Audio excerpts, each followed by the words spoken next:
The quiet hum of my old Subaru Forester on the familiar roads of West Seattle feels like a warm blanket these days. The sun sets over Puget Sound, painting the sky in hues of orange and deep purple, reflecting off the glass of the downtown high-rises.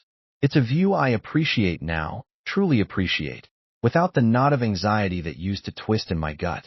My 600-square-foot apartment, with its worn leather armchair and shelves overflowing with engineering texts, is a sanctuary. I make a decent living, pulling in about 95 grand a year as a structural engineer, designing the bones of buildings that will stand long after I'm gone.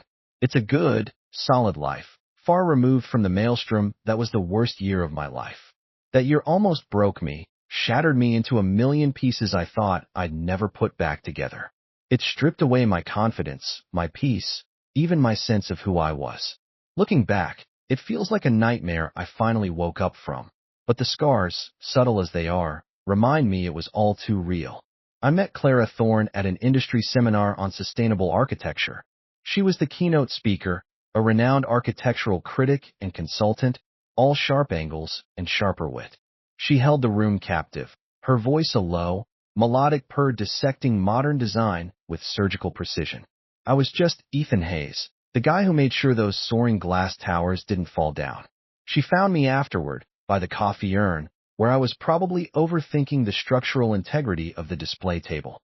She seemed genuinely interested in my work, in my philosophy of prioritizing resilience and safety over flashy aesthetics. It was intoxicating. She was beautiful, undeniably so, with eyes that sparkled when she talked about vision and legacy. I was a structural engineer. My world was concrete and steel, predictable calculations. She was art and ambition, a whirlwind. I fell, hard and fast, utterly captivated. The red flags, looking back, were subtle at first, almost imperceptible, like hairline fractures in a foundation, easy to miss if you're not looking. She'd occasionally comment on my Subaru, affectionately calling it quaint or so Ethan, with a little smirk that hinted it wasn't quite up to her standards. My apartment, which I loved for its efficiency and the park views, became charming or cozy, always with that slight inflection that suggested it lacked a certain grandness. Her friends were often from wealthier, more visible circles, gallerists, developers, venture capitalists. I'd find myself at dinner parties, listening to them discuss their latest acquisitions or exotic vacations, feeling a bit like a fish out of water. Clara would usually smooth things over, explaining my work in a way that made it sound almost artistic, but I could feel the undercurrent of her wanting more. She'd talk about our potential, about what we could achieve together, always nudging me towards a more visible path, something beyond just making sure buildings were safe. She'd muse aloud about the legacy we could build, something lasting. I, foolishly, thought she meant our legacy, a shared future. I just didn't realize she meant her legacy, using me as a stepping stone. Then came Project Zenith. It was my magnum opus, years of research and passion poured into a groundbreaking, earthquake-resistant design for a new iconic skyscraper in Seattle. I wasn't just designing a building. I was designing a living, breathing structure that would sway with the earth, absorbing tremors with an elegant resilience. It was innovative, prioritizing longevity and human safety above all else, using advanced dampening systems and a unique core structure. I was obsessed, working late nights, perfecting every calculation, every blueprint. I shared every detail with Clara, every intricate stress point, every elegant solution. I trusted her implicitly. She was Dr. Clara Thorne, a respected name in the architectural world. She told me she could help me secure funding to gain visibility for my revolutionary design. She convinced me to hand over my detailed calculations, my proprietary blueprints, everything. She said it was for the presentations, for the investors, for us. I felt like I was finally building something together with the woman I loved, a future where my practical genius and her visionary I would merge. But the pressure soon escalated. She started pushing for a more luxurious lifestyle, making it clear my current life wasn't enough. Ethan, darling, she'd say, gliding her hand along my arm, her voice soft but firm. For us to truly establish ourselves, we need to project a certain image. This Subaru, your quaint apartment, They don't quite align with the vision of Project Zenith, do they? It wasn't just gentle nudges anymore. It was pointed criticism, framed as concern. I found myself at exclusive galas, uncomfortable in rented tuxedos, while Clara shone, effortlessly navigating the room. I'd watch her, proud yet uneasy. At one such event, a fundraiser for a new art museum, she introduced me to a group of high-profile developers. She put her arm around my waist, smiled brightly, then launched into a story about my singular focus on the nuts and bolts, while she had the vision for the aesthetic narrative. She laughed, a light, tinkling sound, and added, "Ethan worries about rebar, I worry about the penthouse views." The developers chuckled politely, but I felt a hot flush creep up my neck. It was a jab, subtle but stinging, a public emasculation disguised as an endearing anecdote. Another time, she talked about her concept for Zenith, how she envisioned the soaring lines, the breathtaking form, and how my contributions were merely the practical underpinnings. I felt like a technician, not the architect of the very idea she was claiming. It wasn't just about my work. It was about me, my value, being slowly, systematically undermined. I started doubting myself, wondering if I was too practical, too grounded, not ambitious enough. The man who believed in the integrity of structures started to feel like his own structure was cracking. The real betrayal, when it finally hit, was a gut punch that left me breathless. It wasn't a single, dramatic moment, but a slow, insidious creep of realization. I'd seen the initial renders for Project Zenith, Clara's architectural marvel, and felt a thrill of pride, believing it was our work. But as more detailed plans became public, I noticed discrepancies. Slight changes, almost imperceptible to the untrained eye, but glaring to me, the man who knew every stress point, every load-bearing calculation of the original design. She hadn't just put her name on my work, she had corrupted it. She had subtly modified critical stress points, shaved off crucial material, altered the dampening systems, all to cut costs for her investor partners. My elegant, resilient design was being made cheaper, riskier. I confronted her, my voice trembling with a mix of disbelief and growing dread. "Clara, these plans, they're not right. The seismic dampeners have been downgraded. The core structure is compromised. My calculations show this won't meet the resilience standards we set." She met my gaze, her eyes cold, devoid of the warmth I had once seen. "Ethan, darling, you're an engineer, not a visionary. This is my interpretation, my contribution. We're a team, remember? These are aesthetic changes, nothing structural. You're being overly sensitive, perhaps a little possessive." She dismissed my concerns as theoretical impracticalities, told me I was overthinking things, that I needed to trust her judgment as the visionary. She gaslighted me so thoroughly that I started to question my own expertise, my own sanity. Maybe I was just an overly cautious engineer, too bogged down in numbers to see the bigger picture. She made me feel crazy for questioning her, for seeing the truth hidden in plain sight. Then came the public denouncement, a carefully orchestrated move.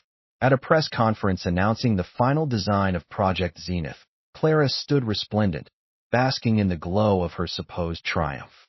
She spoke eloquently about her bold new vision, her innovative approach to urban resilience. And then, almost as an aside, she mentioned my name. I must acknowledge Ethan Hayes, who provided some initial theoretical frameworks. While valuable in a rudimentary sense, his early concepts were overly cautious, perhaps lacking the necessary boldness for a truly iconic structure. We've, of course, moved far beyond those initial impracticalities to embrace a more daring and efficient design. She smiled, a confident, dismissive smile, effectively severing all ties, publicly discrediting my original work, and leaving me professionally isolated and utterly shattered. The world tilted on its axis. My project, my love, my reputation all gone, replaced by a gaping void of betrayal and humiliation. I was a structural engineer, and she had dismantled my life with the precision of a wrecking ball. The shame was suffocating. I retreated, locking myself away in my apartment, staring at my blueprints, the elegant curves of my original design mocking me with their perfection, their unbuilt reality. I drank, not heavily, but enough to numb the relentless ache. I cycled through grief, anger, and a bewildering sense of disorientation. Had I been that blind? That foolish? The man who prided himself on seeing the hidden weaknesses in structures had been utterly oblivious to the gaping flaws in his own life. The breaking point arrived not with a bang, but with a quiet, icy clarity.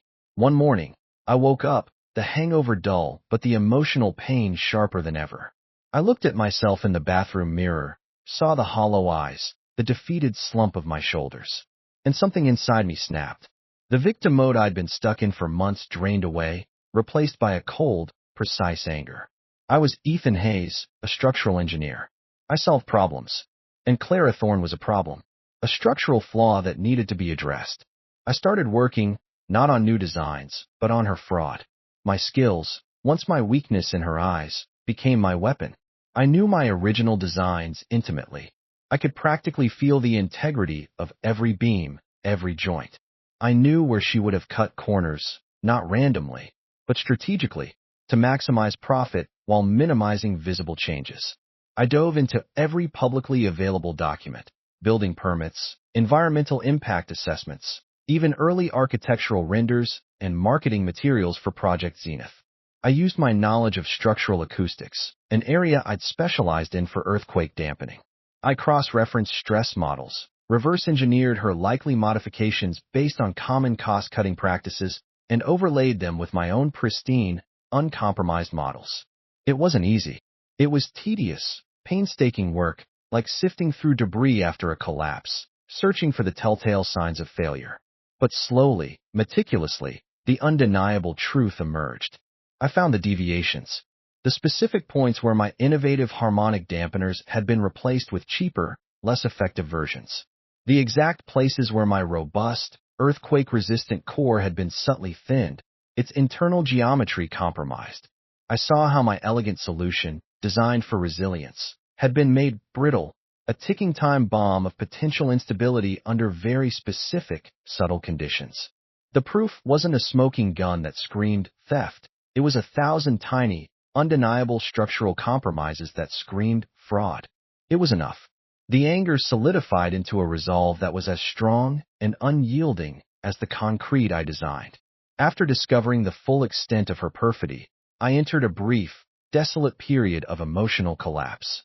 I barricaded myself in my apartment, the city outside a distant, blurry backdrop. The anger had a depth I didn't know I possessed, a cold, burning core. I remember staring at the ceiling for hours, the weight of her betrayal a physical pressure on my chest. I felt like a fool, utterly exposed, my trust violated beyond repair. I allowed myself to rage, to grieve, to feel the utter devastation of it all. It wasn't just the theft of my design. It was the theft of my identity, my future, my very belief in myself. But then, as abruptly as the collapse had begun, something shifted. The tears dried. The trembling stopped. What remained was a cold, calculated awakening. I wasn't a victim anymore. I was an engineer. I saw the problem, and I saw the solution. Confronting Clara directly would be pointless. She thrived on public drama, on twisting narratives. She would simply gaslight me again, use her network to discredit me further, paint me as a disgruntled ex-lover or a failed professional. No, I needed something undeniable, something that would hit her where it hurt most. Her professional reputation, her carefully constructed legacy, Project Zenith itself. My nuclear plan started to form in the quiet hours of the night. I knew Project Zenith inside and out. I knew its materials, its geometry, and critically, the specific weaknesses introduced by Clara's cost-cutting modifications. I was an expert in structural acoustics. I began to research, to calculate. I needed to find a precise, low-frequency acoustic signature that would exploit her specific structural weaknesses without causing actual physical damage. My goal wasn't to destroy the building, but to make it appear unstable, to trigger the internal monitoring systems with persistent, untraceable alerts. I envisioned a kind of structural haunting, a phantom illness. I spent weeks meticulously designing the acoustic signature. It was like reverse engineering a perfect tremor, a frequency that would resonate precisely with the compromised stress points, causing harmonic vibrations that would be barely perceptible to human senses, but deeply disturbing to sensitive structural sensors. The timing and placement would be crucial. Seattle is a city of wind and rain. I would need high winds to provide a natural cover for the subtle acoustic input, to make any external interference seem plausible, or, better yet, completely undetectable. I acquired specialized directional acoustic equipment, discrete and portable, the kind used for environmental sound mapping, modifying it subtly to emit my calculated frequency with extreme precision. The goal was to make Project Zenith, Clara's shining achievement, develop an incurable, existential structural dread. The day came, nearly a year after she had publicly denounced me. Project Zenith, Clara's so-called crowning achievement, stood almost complete, a gleaming monument to her fraud. The building dominated the Seattle skyline, a constant, painful reminder. There was a blustery November storm rolling in, the kind that whips off the sound and funnels through the downtown canyons.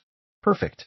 Under the cover of the howling wind and the general urban din, I carefully positioned my modified acoustic emitter in a publicly accessible alleyway, facing the skyscraper. It was small, nondescript, blended into the urban clutter. I activated it, setting it to emit my calculated, low-frequency acoustic signature for precise, intermittent bursts, timed to coincide with gusts of wind. The sound was almost inaudible, a deep, resonant hum just at the edge of human perception, but it was perfectly tuned to the compromised structural points within Zenith. Within days, the whispers started. The building's state-of-the-art internal monitoring systems began to register alarming, non-damaging stress alerts. Not catastrophic failures, not a collapse, but a persistent, widespread series of low-level harmonic vibrations, signaling unpredictable structural fatigue. Engineers were baffled. The alerts were intermittent, untraceable to any external source. One day, a structural pillar would register a spike. The next, a floor plate would show unusual oscillation. There was no single point of failure, just a pervasive, unsettling instability. The building felt sick. Independent inspectors were called in, their reports confirming widespread, unpredictable structural fatigue. The consensus was damning. An inherent flaw, something inexplicable, making the building appear inherently unstable and raising severe safety concerns. Project Zenith was declared structurally unsound and uninhabitable. The cost of remediations was astronomical, and more importantly, impossible to fix because the source of the fatigue was untraceable and its manifestation seemed random. The building, Clara's legacy, became a notorious symbol of structural failure, a monument to a fraud that couldn't be proven, only felt. Clara Thorne's career imploded. Her reputation as a visionary architect collapsed overnight. Her name became synonymous with flawed design, with a building that looked good but was, at its very core, unsound. I never spoke a word. I never claimed credit, never pointed fingers. I didn't need to. The vindication was a quiet, internal satisfaction. I watched from afar as the edifice of her career crumbled, a silent, unfixable collapse mirroring the one she had engineered within my life. The storm passed, and the sun returned. Life now is, ironically, better than before. The anger has faded into a quiet understanding. I've found my way back to the core of what I love about engineering. Creating things that serve, that stand strong, that make life better. I'm no longer seeking grand, iconic projects. Instead, I've found immense satisfaction in pro bono work, designing resilient community centers for underserved neighborhoods, creating affordable, earthquake-resistant housing. It's a slower, more deliberate pace, but it feels right. My genius, once dismissed, is now validated not by revenge, but by the enduring truth of my original designs, by the integrity I refuse to compromise. I met Sarah a few months ago, while consulting on a sustainable community garden project. She's a landscape architect, her hands often smudged with earth, her eyes crinkling at the corners when she smiles. She talks about the root systems of trees with the same reverence I have for foundations. She values character, integrity, the quiet strength found in things that are real and true. There's no talk of status, no subtle digs about my car or my apartment. We share quiet evenings, discussing the beauty of resilient ecosystems, the honest work of creation. She sees me, truly sees me, not as a project to be refined, but as I am. Sometimes, I catch a glimpse of Project Zenith from my apartment window, a dark, empty silhouette against the vibrant Seattle sky. It's a ghost now, a shell. It no longer holds power over me. It's a scar, yes, but one that has healed, leaving behind a wisdom that is more valuable than any skyscraper. I know the truth of its hollow core, the silent, unfixable fraud it represents. And that knowledge, that quiet, certain truth, is enough. I'm no longer defined by what was taken, but by what I've rebuilt, stronger and more resilient than ever before.